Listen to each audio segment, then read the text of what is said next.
Muchísimas gracias, Carlos, por la presentación. Menos mal que yo no me pongo rojo, en todo caso me pondría colorado, pero bueno, esta historia distinta. Quiero agradecer ante todo a la Asociación San Miguel y San Frutos que haya organizado este acto y a la Casa de Espiritualidad que nos deja este local, aunque ha sido un local itinerante, pero bueno, ha tenido también su encanto y su aquel, y sobre todo a los que estáis aquí esta tarde pues para escuchar algunas pequeñas reflexiones sobre los problemas actuales de la bioética. En el momento de pasar a considerar lo que constituye, sería el tema central de esta disertación, quizá resulte necesario llevar a cabo una pequeña reflexión acerca de lo que significa la bioética como ciencia, en el sentido real del término.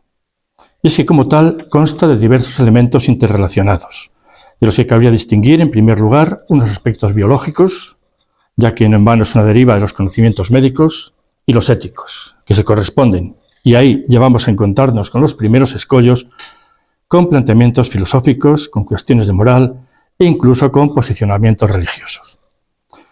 Pero lo que en la actualidad nos encontramos es un desbordamiento del campo bioético.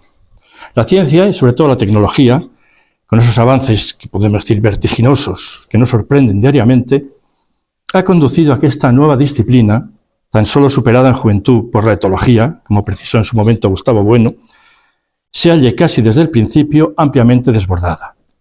Puesto que un análisis de los nuevos fenómenos, la reflexión sosegada que debería conllevar, no resulta ya posible. Curiosamente, es necesario retroceder hacia planteamientos iniciales que se concretan en tres ideas fundamentales: la libertad, la conciencia y el libre albedrío. En cualquier caso, conviene tener presente algo fundamental: que el único nexo de unión en todas las figuras o manifestaciones de la actual bioética no es otro que la libertad del hombre. ¿Pero a qué nos estamos refiriendo? Cabría señalar que la evolución del pensamiento humano, como ha recordado Armstrong, se mueve siempre en dos dimensiones, el mitos y el logos, que resultan complementarias y esenciales en la búsqueda de la verdad. Por eso, dejando aparte aspectos de mitos recientes, como sería el caso, por ejemplo, de la muerte digna, vamos a soslayar ahora, por su tratamiento más habitual, temas iniciales como serían los referidos al aborto o a la eutanasia, para acercarnos a otras más recientes, como la de los llamados bebé medicamento, el lazo neural, el antiespecismo y el animalismo, el transhumanismo, y finalmente a la recibida entusiásticamente, de ahí también nuestra particular reticencia, inteligencia artificial.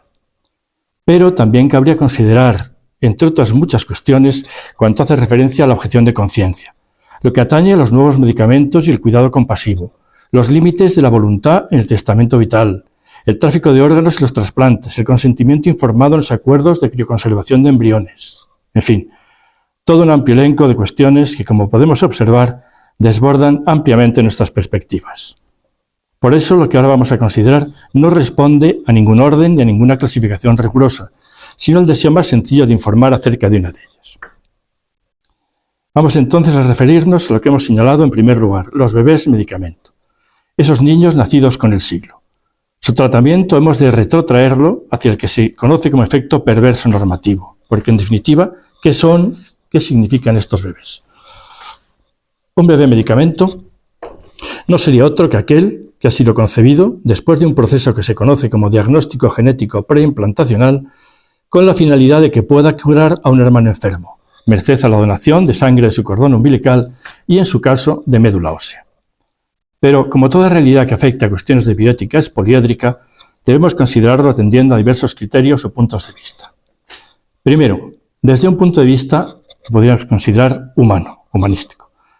El punto de vista humano, quizás el que nos resulte más accesible, es también el más impactante. Queremos recordar que el día 29 de agosto de 2000, con el comienzo del siglo, como acabamos de indicar, nacía Adam Nash, el primer niño venido al mundo seleccionado genéticamente para que pudiera curar a su hermana Molly, afectada por la anemia de Fanconi. El planteamiento, al menos en principio, debe resultarnos impecable, porque ¿hay algo más hermoso que el hecho de que un hermano pueda salvar la vida de otro? ¿Algo más altruista, más enternecedor? Seguramente todos estaríamos de acuerdo en que ello es así, tal y como lo acabamos de considerar. Se estaría, además, siguiendo el importante principio bioético de la beneficencia, consistente en la obligación de hacer el bien al enfermo por medio de la ciencia. Como ha señalado González Arnaiz, La beneficencia estaría conectada a actos o comportamientos en los que se trasluce la buena voluntad, la bonomía y amabilidad, la expresión de la caridad e inclusive el amor, el altruismo, la humanidad. Que no es otra cosa que lo que acabamos de contemplar. Pero, como ha puesto de relieve Pinto Palacios, el término beneficencia, para el informe Belmont, va aún más allá, puesto que se estaría tratando de una obligación y no de simples actos de bondad y caridad, lo que ya puede no resultarnos tan atractivos. Segundo, veámoslo ahora desde el punto de vista terminológico. Desde el mismo momento que se hace una aparición, una figura nueva, se intenta su conceptualización. El nombre, como arquetipo de las cosas, como escribía Borges en el Golem, debe o debiera incluir la realidad de las mismas. No obstante, hay que tener en cuenta la dificultad que implica poder ofrecer una definición apropiada y, consecuentemente, también la de atribuirle un nombre satisfactorio. No de extrañarnos el que, al menos de entrada, no existe acuerdo en cuanto a la terminología. Carlos lo ha señalado antes también. Para estos supuestos se han barajado diversos términos: bebé medicamento, hermano salvador, niño donante, niño amado, bebé por diseño e incluso el de bebé de doble esperanza. No obstante, por su utilización más frecuente y quizá porque vendría a representar una mejor concreción, solemos referirnos al primero de ellos, aunque sin dejar de ser conscientes de que la propia expresión de bebé medicamento se ha criticado con toda razón al considerar que con ella se estaba contribuyendo a la cosificación del recién nacido, desde el momento en que sustantivizamos lo adjetivo. Denotaría, además, como señala Pinto Palacios, que el niño ha sido concebido con una finalidad utilitarista, contraria al respeto a la dignidad humana. Además, en opinión de Sutarner, se estaría también de este modo y de alguna manera quebrantando la autonomía del recién nacido al vincular resistencia al cumplimiento de un fin predeterminado por terceros. Sin embargo, con una opinión ciertamente divergente, el Comité Asesor de Ética de Francia ha señalado que el niño nacería para sí mismo, él tendrá su vida para sí, él no se convertirá únicamente en un medio, el niño permanecerá en cualquier caso como un ser singular y es esta singularidad la que le corresponde como un ser humano. La donación de células de la sangre del cordón umbilical es un simple gesto, dado su carácter no invasivo. Tercero, consideración desde un punto de vista ético. Pasamos ahora a la que sería, al menos para nosotros, su consideración esencial, que es el acercamiento al punto de vista ético. Como ya advirtieron Lozano, Gómez y Aznar, los actos médicos, como cualesquiera otros actos humanos, deben ser evaluados éticamente antes de ser llevados a la práctica. Consecuentemente, la producción de bebés medicamento no puede representar ninguna excepción. No obstante, habría que advertir que desde el punto de vista ético, esa anterior visión se desvanece, porque este hijo bebé medicamento se concibió realmente por amor o solo por amor hacia el hijo enfermo, primero de ellos. ¿Los progenitores querían realmente tener otro hijo o solo lo hicieron para dar solución a un problema que iba a resultarles también a ellos lacerante? Obviamente, mientras que no podemos albergar dudas acerca de la relación con el primero de los hijos, el problema vendría planteado respecto al segundo. Es evidente que bien para beneficiar al primero o bien por el propio interés de acabar con una situación no deseada, es concebido el segundo, con ese exclusivo fin de subvertir una situación difícil. No puede entonces ignorarse que el bebé medicamento es, al menos en principio, alguien meramente funcional. Y mucho más aún cuando de donación de médula se trate, donde ya deberíamos incluso cuestionarnos la anulación de la voluntad de este segundo hijo.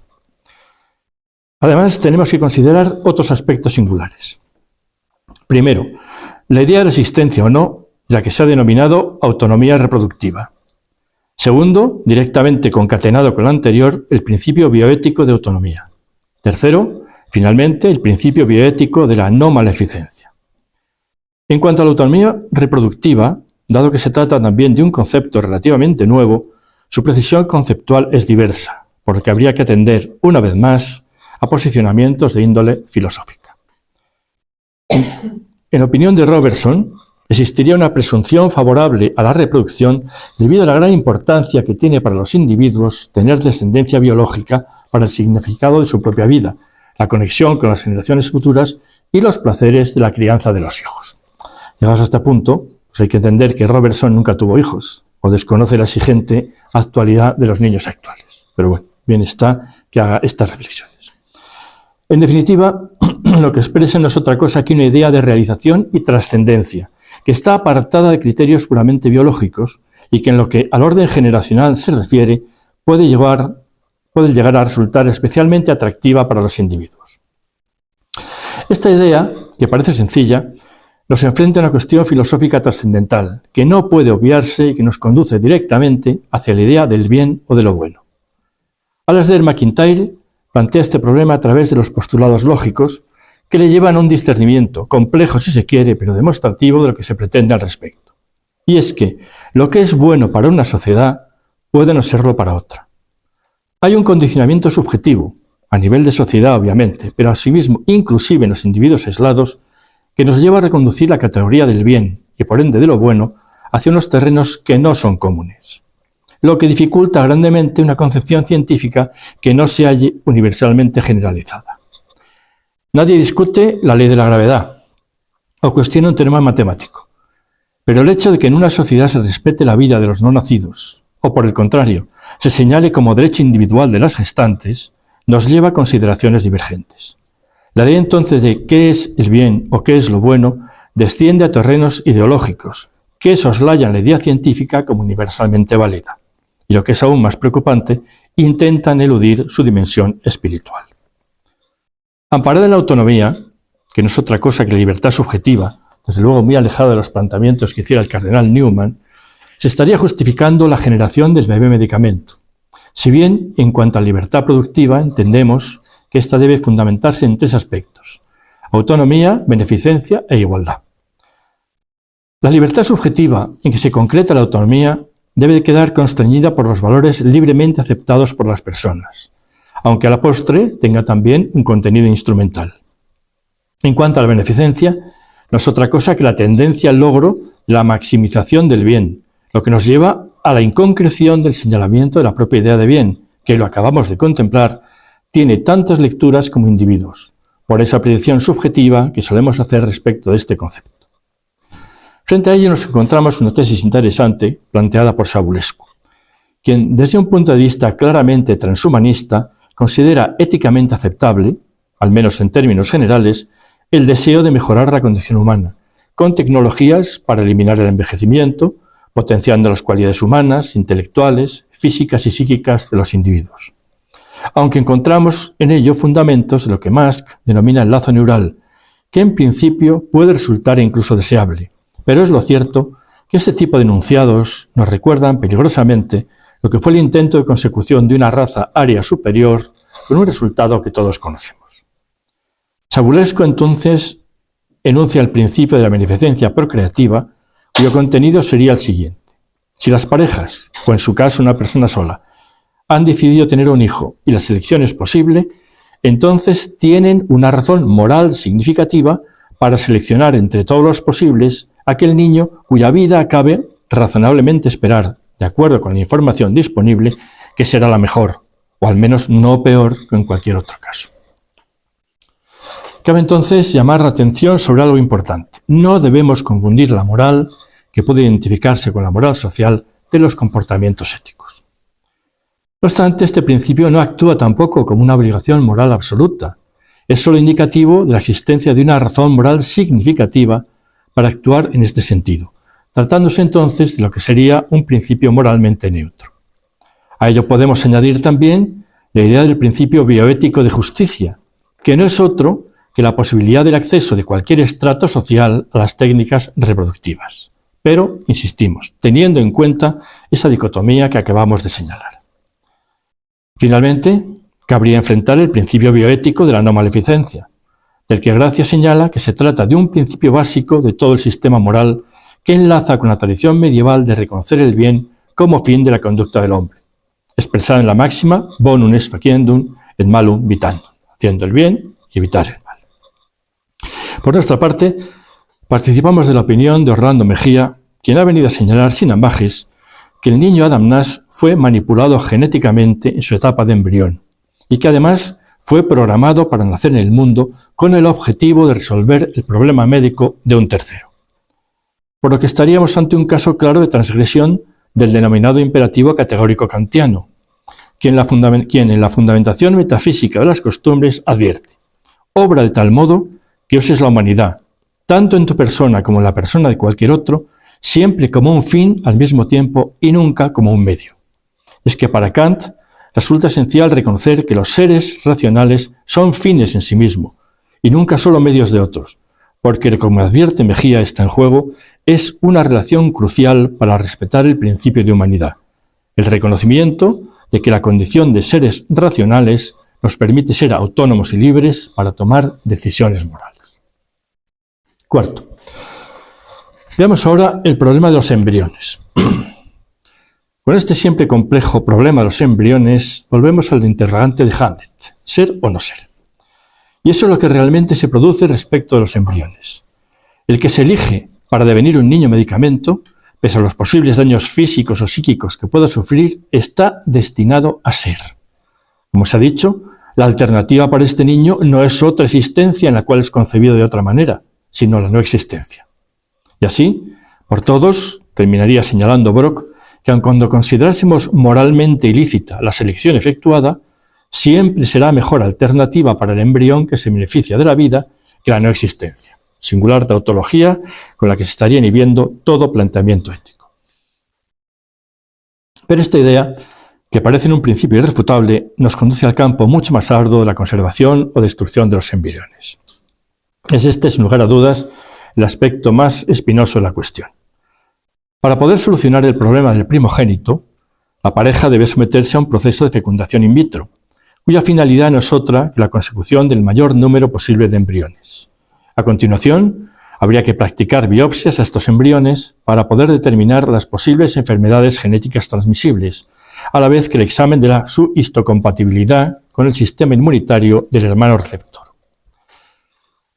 Para lograr este objetivo, se analiza la herencia de antígenos leucocitarios humanos, lo que se llama HLA. Esta clase de moléculas se encuentra en los glóbulos blancos de la sangre y en la superficie de casi todas las células de un individuo. Su función principal es reconocer lo propio y lo ajeno a fin de asegurar una respuesta inmune del organismo frente a los agentes externos que generan infecciones. Si alguno de los embriones concebidos in vitro resulta compatible con su hermano, se transfiere al útero de la mujer. Una vez nacido el bebé, se recolecta la sangre de su cordón umbilical para utilizarla posteriormente en un trasplante que recibirá el hermano enfermo. Pero esta revolución biotecnológica, que exige seleccionar los embriones compatibles, conlleva asimismo, y como hemos advertido, el descarte de los incompatibles. Cuando los médicos efectúan esta selección ad hoc, tienen que descartar no solo embriones portadores de un desorden genético, sino también embriones sanos, por el hecho que no resultan histocompatibles. Esta cuestión afecta a la identidad personal del hermano salvador, pues su existencia es fruto de una selección artificial efectuada por los médicos para el cumplimiento de una determinada finalidad terapéutica. Desde el punto de vista del embrión que dará lugar al nacimiento del bebé medicamento, la alternativa a no utilizar esa técnica es simplemente, ya lo hemos venido diciendo, la no existencia. Es en este momento donde puede producirse también otra deriva ética que se concreta en lo que conocemos como objeción de conciencia, y en cuya complejidad no podemos entrar ahora, aunque sí queremos dejarlo apuntado. Pero hay algo más sobre lo que debemos llamar especialmente la atención. Desde el día 28 de abril de 2016, en que pudo observarse por primera vez, se habla de una chispa mágica que se produce cuando un espermatozoide fertiliza un óvulo. Durante un cortísimo espacio de tiempo, cifrado en menos de un segundo, gracias a la microscopía fluorescente, los investigadores han podido filmar la luz que se emite durante la fecundación. Vamos a limitarnos ahora a transcribir la noticia tal y como fue difundida por la BBC. Al parecer, la magia que existe cuando se produce la fecundación no es solo una metáfora. En el momento en que el espermatozoide logra entrar en el óvulo, saltan miles de millones de chispas de átomos de zinc. Este proceso, que ya se había observado en roedores, fue detectado por primera vez en un óvulo humano por científicos de la Universidad de Northwestern en Chicago, en los Estados Unidos. Por lo que se ha podido observar, el tamaño de esa erupción estaría en directa relación con lo que sería la salud del óvulo y su habilidad para poder desarrollarse en un embrión viable, lo que estaría ayudando en el momento de escoger los mejores óvulos para esta fertilización in vitro. Según la doctora Woodruff, una de las autoras del estudio, puedes ver cómo brilla el zinc al momento de la fertilización, lo que nos permite saber inmediatamente cuáles son los óvulos buenos para transferir por fecundación in vitro.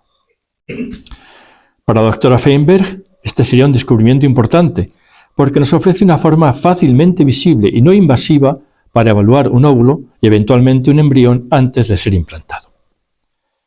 Con frecuencia no puede saberse si un óvulo o un embrión es viable hasta que se produce el embarazo, por lo que esto es tan importante, ya que si se tiene la habilidad de ver antes qué óvulo es el bueno, eso va a ayudar a saber cuál es el embrión que debe transferirse, consiguiendo también que se produzca el embarazo más rápidamente. El destello brillante sucede en el momento en que los espermatozoides entran en un óvulo, debido a que produce una oleada de calcio que desencadena la liberación de zinc del óvulo. A medida que el zinc se dispara, se une a pequeñas moléculas que emiten una fluorescencia que puede ser captada por las cámaras de los microscopios. Udos explica que en el momento de la fecundación, el espermatozoide libera todo el calcio que posee dentro del óvulo. En consecuencia, para obtener espacio y ayudar al embrión a crecer, el gameto femenino expulsa una gran cantidad de átomos de zinc, lo que ocasiona una explosión de luz que dura menos de un segundo. Cuanto más intensa sea, mejor es la capacidad del óvulo para desarrollar el embrión, porque significa que hay más cantidad de zinc en el óvulo, y este es el responsable de permitir que el embrión se desarrolle de manera saludable. Pero no debemos olvidar tampoco que cuando se produce ese destello, la fecundación acaba de tener lugar. La elección del óvulo viable es cuestión diferente. En todo caso, por lo menos los que somos católicos, no deja de resultarnos emocionante ver cómo, de alguna manera, la ciencia no está haciendo sino corroborar algo que muchos aceptamos desde un principio, que la vida humana comienza desde el momento mismo de la fecundación. Y esta tesis, defendida ya desde los Santos Padres, estaría alcanzando aquí una dimensión científica inapelable. Otra cosa serían las reflexiones que podríamos hacer respecto del alma, que algunos cifran ahora en el desarrollo dentro del embrión de la glándula pineal. Pero ese es aún un problema sin resolver. Me he permitido traerles, los he bajado de internet, o sea que cualquiera las puede mirar. Esta es la explosión que se produce cuando salta el zinc, cuando entra el calcio en el óvulo. Ya se está llegando hasta 2 segundos. Aquí lo tienen. La entrada de calcio y los destellos que produce la salida del zinc. Haciendo abstracción de cuanto acabamos de exponer, vamos a plantear un interrogante fundamental. Decidida la elección de un embrión como el más viable, ¿estaríamos o no en presencia de la mejor alternativa? Históricamente conocemos que eso en muchos casos no ha sido así. Recordemos, por ejemplo, el caso de Beethoven. Por lo cual, una cosa es la previsión científica, permítaseme entrecomillar ahora la expresión, y otra muy distinta el resultado final. Y entrando, ahora sí, en un terreno puramente religioso, no podemos tampoco olvidar, como católicos, las palabras del Maestro. La piedra que desecharon los arquitectos es ahora la piedra angular. Mateo 21:42. Por razones obvias, tampoco podemos entrar ahora en la problemática de los embriones sobrantes. Bástenos con la precisión que compartimos de Pedro Trevijano, de que en cada tubo que contiene un embrión congelado hay un ser humano con el mismo derecho a crecer y desarrollarse que cualquier otro.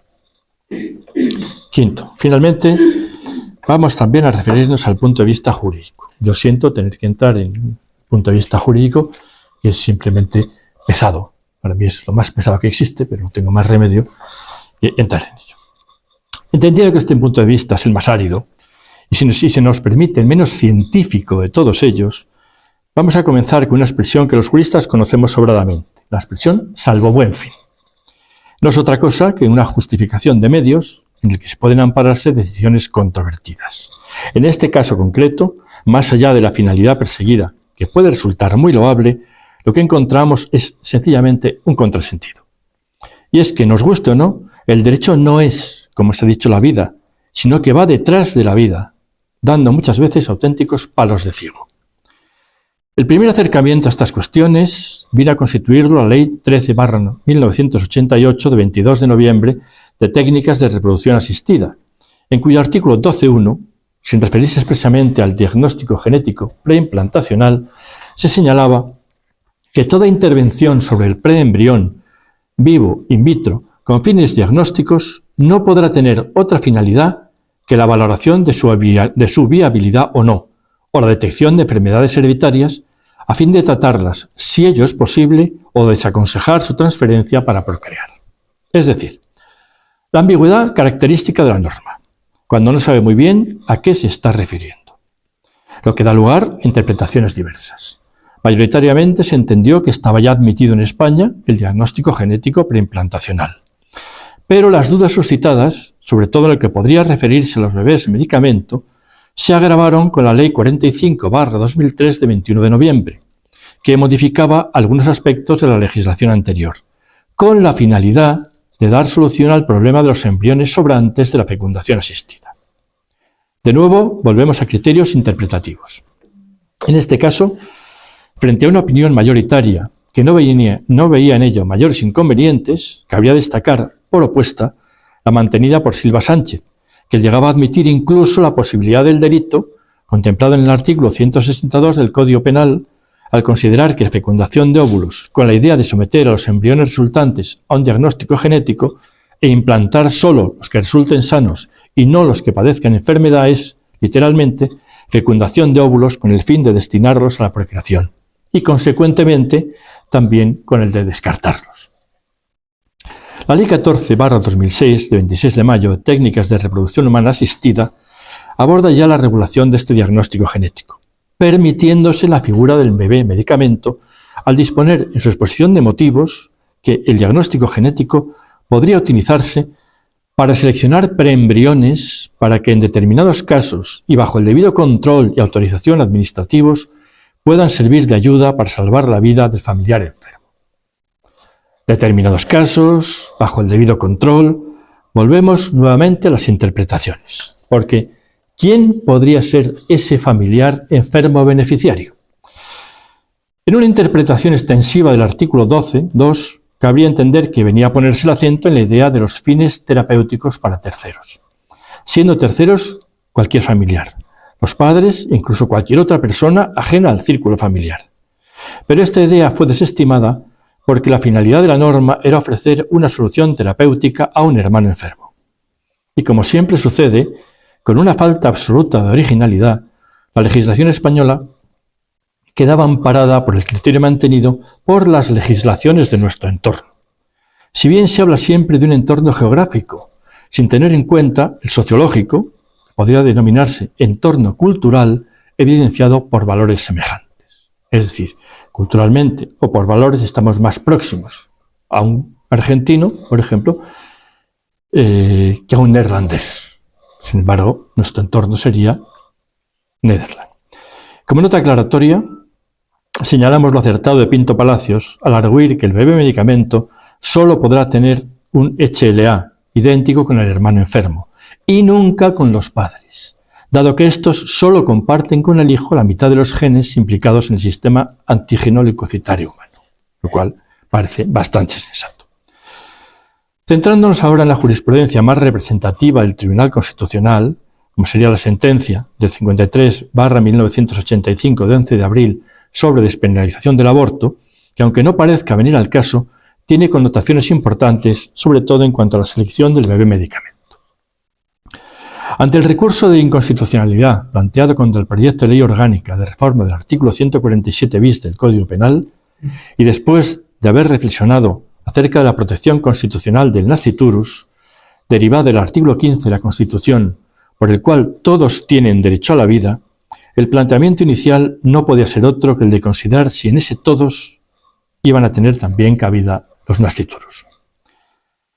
El tribunal lo solucionó de una manera continuista, afirmando que la vida es un devenir, un proceso que comienza con la gestación, en el curso de la cual una realidad biológica, ojo con este aserto que se centra de manera exclusiva en un criterio puramente biológico, va tomando corpórea y sensitivamente configuración humana, y que termina con la muerte.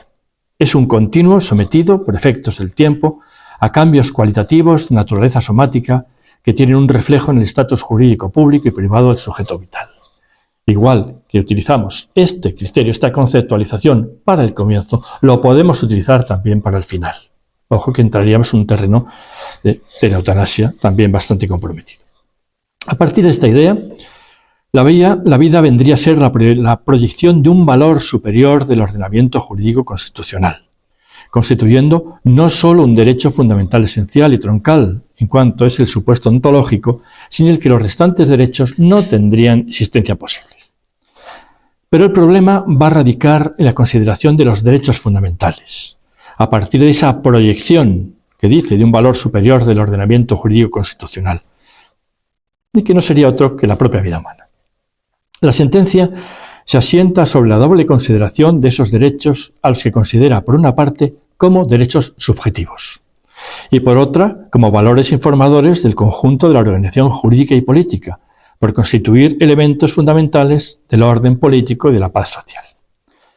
Como los derechos subjetivos son situaciones de poder concreto, ello nos lleva a considerar que el nasciturus no puede ser titular del derecho subjetivo a la vida, que reconoce el artículo 15 de la Constitución española, ya que el mismo se asienta en la capacidad jurídica que solo existe a partir del nacimiento. Posteriormente, llega a la conclusión de que el aborto plantea un conflicto entre absolutos, la protección de la vida prenatal, por un lado, y de otro, la salvaguarda de los derechos fundamentales de la mujer, especialmente lo que atañe a su autonomía procreativa. En definitiva, la argumentación del fallo radicaría en estos tres elementos. Primero, señalar que la indicación terapéutica es constitucional, desde el momento en que si se protegiera incondicionalmente la vida del nasciturus, se protegería más la vida del no nacido que la del nacido, penalizando a la mujer por defender su derecho a la vida. Segundo, la indicación ética es también constitucional, ya que no se puede obligar a la mujer a soportar las consecuencias de un acto violento contrario a su voluntad. Tercero, la indicación eugenésica también es constitucional, dado que el recurso a la sanción penal entrañaría la imposición de una conducta que excede la que normalmente es exigible a la madre y a la familia. Pese a ello, acabará considerando insuficientes las medidas de garantía previstas en caso de aborto terapéutico y eugenésico, a la vez que indica el legislador las formas de subsanar tales deficiencias. Hasta aquí, grosso modo y por ahora, la sentencia en cuestión. Pero volvamos a reflexionar un poco sobre su contenido. Se ha señalado que los derechos subjetivos son situaciones de poder concreto, lo que nos llevaría a manifestar que cualquiera tendría derecho sobre su propia vida, lo que no es cierto. Por otra parte, en muchas ocasiones los derechos subjetivos pueden también ejercitarse por representación. Para ello se consideran figuras singulares, como la de los representantes, y algunas tan absurdas, dicho sea de paso, como el que se denomina servidor de la posesión. Ergo, no es cierta la argumentación. El Código Civil, en el artículo 627, dice claramente: las donaciones hechas a los concebidos y no nacidos podrán ser aceptadas por las personas que legítimamente los representarían si se hubiera verificado ya su nacimiento. Es decir, que pueden ser donatarios. Y no solo eso, también pueden ser nombrados herederos.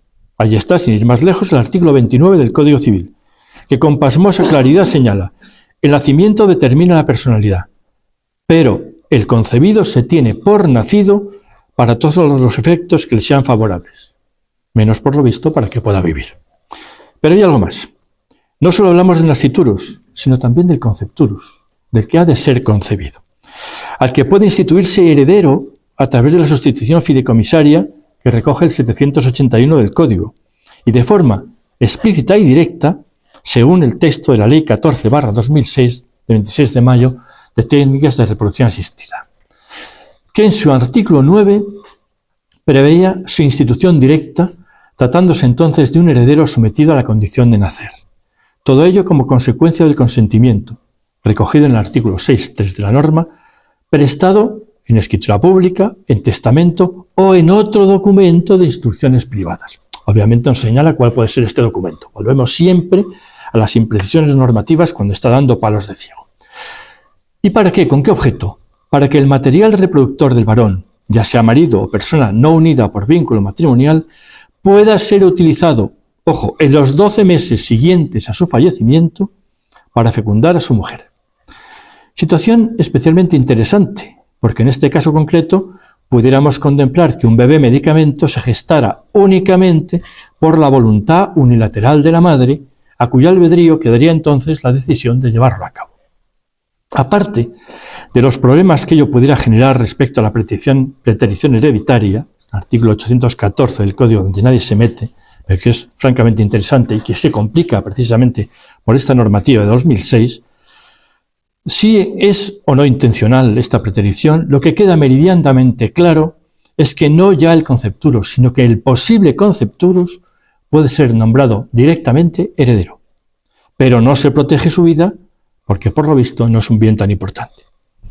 A eso conduce, en una visión crítica, entiendo, y suficientemente crítica, la consideración de la vida como derecho subjetivo, que es un subterfugio legal en el que se basó la sentencia para llevar a cabo un razonamiento, cuidado si se quiere, pero carente del sentido lógico que debe acompañar toda investigación ética. Volviendo a esa misma ley de técnicas de reproducción asistida, de 2006, cabe señalar que no fue objeto de recurso de inconstitucionalidad, por lo que se perdió la ocasión de solucionar el problema del valor normativo que pudiera alcanzar el término preembrión, lo que sí había sido señalado en la exposición de motivos de la derogada ley del 88, que distinguía entre preembrión, embrión y feto, y que también recogió la ley 14/2007 de 3 de julio de investigación biomédica al definir en el apartado L del artículo 3 al embrión como la fase del desarrollo embrionario que abarca desde el momento en que el ovocito fecundado se encuentra en el útero de una mujer hasta que se produce el inicio de la organogénesis y que finaliza a los 56 días a partir del momento de la fecundación, exceptuando del cómputo aquellos días en los que el desarrollo se hubiera podido detener. Pero insistimos, ante el silencio de la ley 2006 solo nos queda extraer de la doctrina constitucional algunas conclusiones desde el punto de vista jurídico que no ético, y tales serían: primera, que la titularidad fundamental del derecho a la vida corresponde a los nacidos, insistencia en ese peculiar derecho subjetivo al que ya nos hemos referido y que desde luego carece de lógica. Segunda, en el nasciturus existe un bien, la vida humana, que el ordenamiento debe proteger, absteniéndose el Estado de su interrupción u obstaculizar el proceso natural de gestación y estableciendo un sistema legal para la defensa de la vida mediante una protección efectiva. Tercera, admisión de diversos niveles a la hora de proteger la vida humana en formación, ateniéndose a factores tales como la viabilidad del embrión y al hecho de que hayan sido o no implantados en el útero materno. Y cuarta, los embriones y fetos no viables no estarían amparados por el deber de protección de los poderes públicos, activando así el juicio de oportunidad del legislador.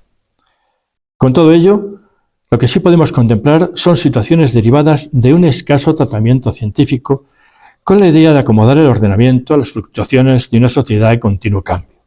Soluciones un tanto oportunistas que eluden cuando no ignoran decididamente los postulados éticos, que ya no parecen resultar interesantes para un punto de vista moderno. En definitiva, queremos dejar constancia de algo que señalamos al comienzo, que la bioética se introduce, aquí y ahora, en el terreno de la filosofía, y quizás sea esta la única barrera que podemos colocar entre los avances tecnológicos deshumanizados y la sagrada libertad del hombre, que es lo que le hace semejante a su propio creador. Pero insistimos, no se estaría tratando de ninguna concepción pietista que invalidaría el tratamiento científico, sino de la única consideración posible para que la bioética como tal ciencia siga progresando a pesar de los obstáculos que cada vez más van surgiendo a su paso.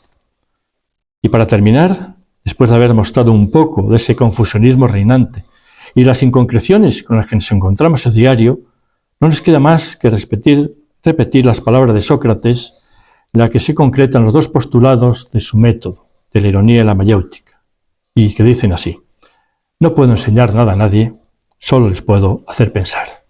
Muchísimas gracias por vuestra atención.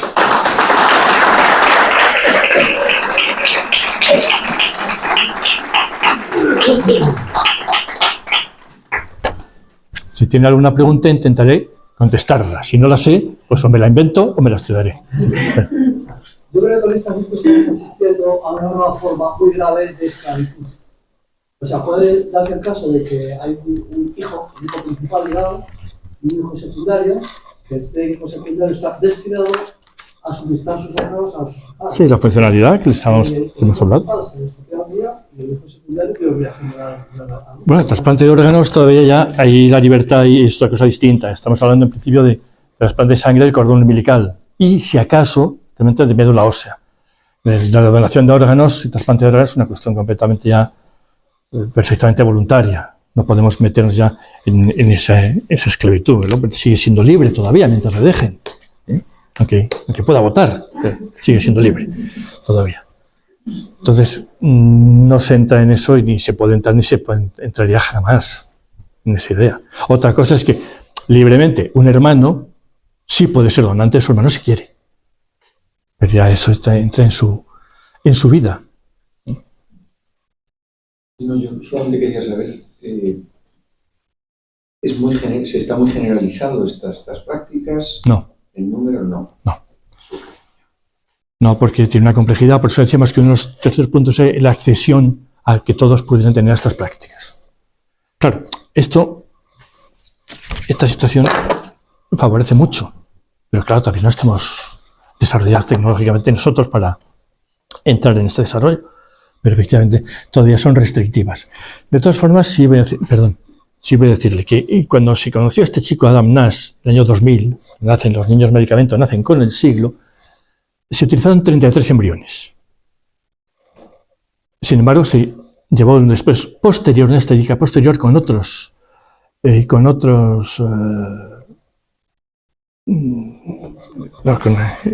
otros sitios donde se habían realizado estos trasplantes, y se habrían utilizado muchísimos más. Es decir, que en el caso de Adam Nash se utilizaron 3,3%. El logro sería un 3,3%. Logro. Mientras que en otros hospitales estaría en 1,3%. O sea que los descartes son todavía tremendos.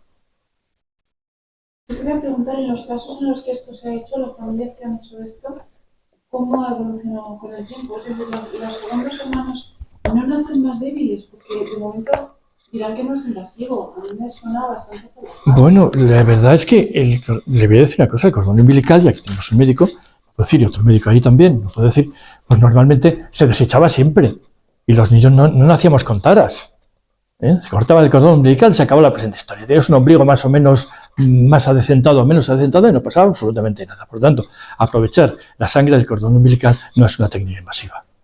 Otra cosa es que el niño después esté de acuerdo en que él ha sido preconcebido con la idea de ser un niño salvador, un bebé de medicamentos. Por lo que he leído, antes de implantar el embrión, le quitan unas células para comprobar si son compatibles. Claro, es la histocompatibilidad para descartar o no, claro, eso es lógico, pero son unas biopsias que se hacen en todos los embriones. ¿Un niño normal también se le quitan células? ¿A cualquier niño? Posiblemente estamos en un trasplante, en una fecundación in vitro. No, un niño normal no. Un niño normal tiene su gestación normal y... Pero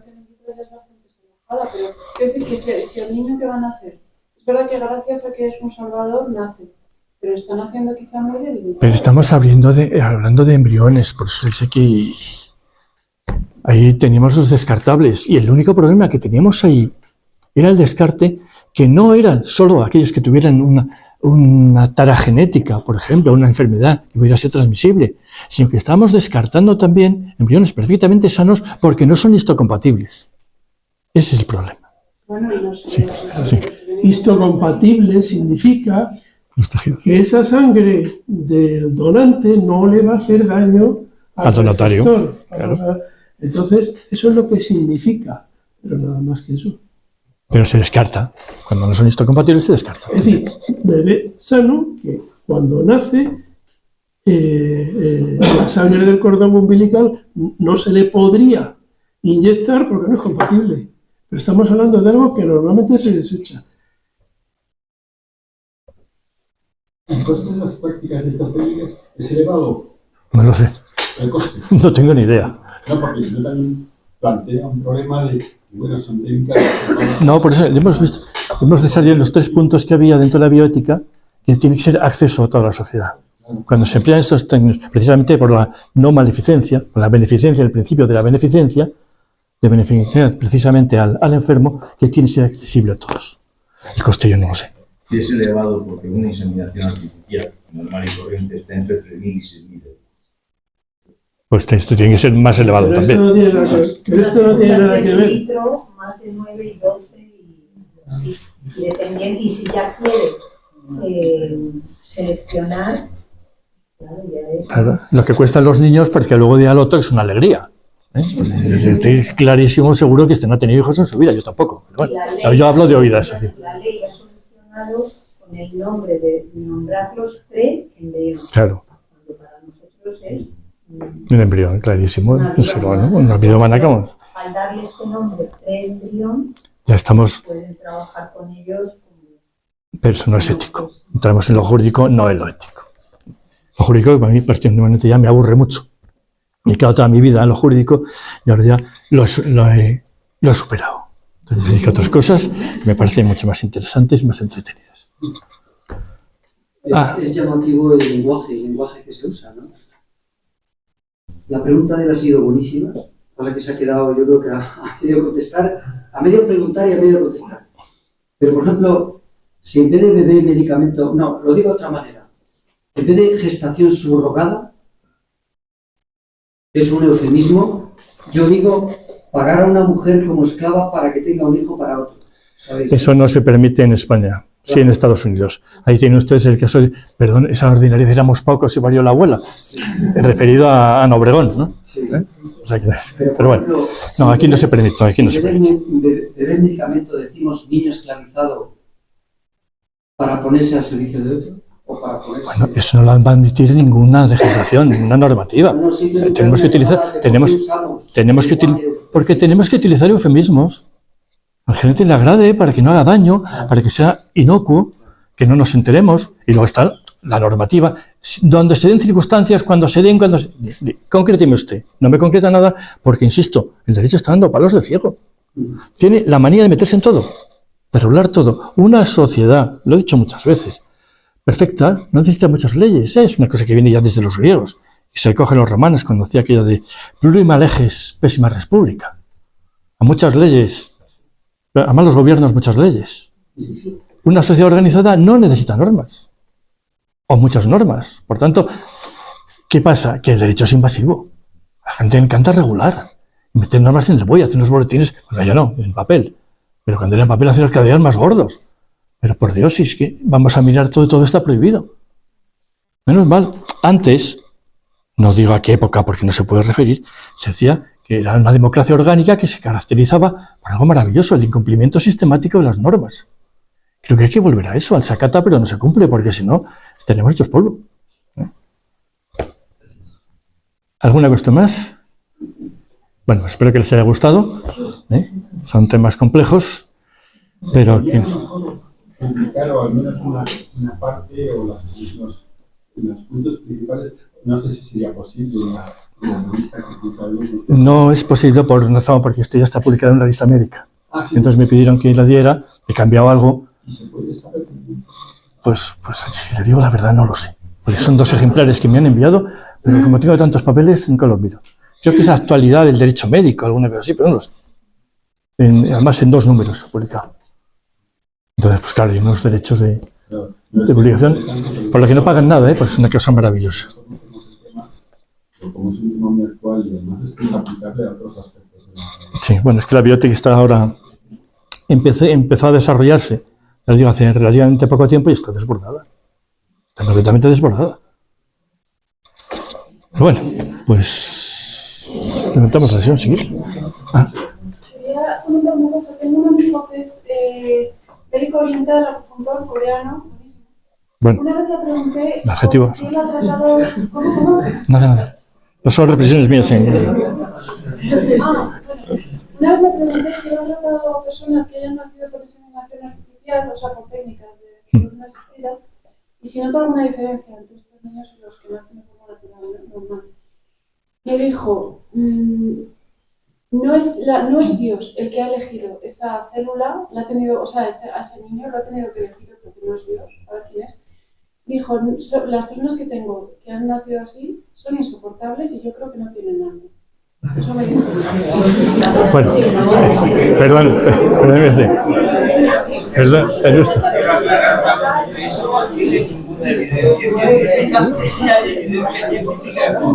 Claro, pero es que eso Somos oídos. Somos oídos.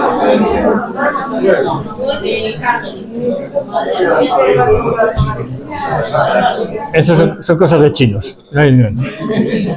Bueno, pues si no hay ninguna pregunta más, muchas gracias. Subiremos la charla a internet, a nuestro canal de YouTube, para que aquellos que no la, porque sé de gente que quería que se la pasara, y por si se quiere repasar, pues está a disposición de todos.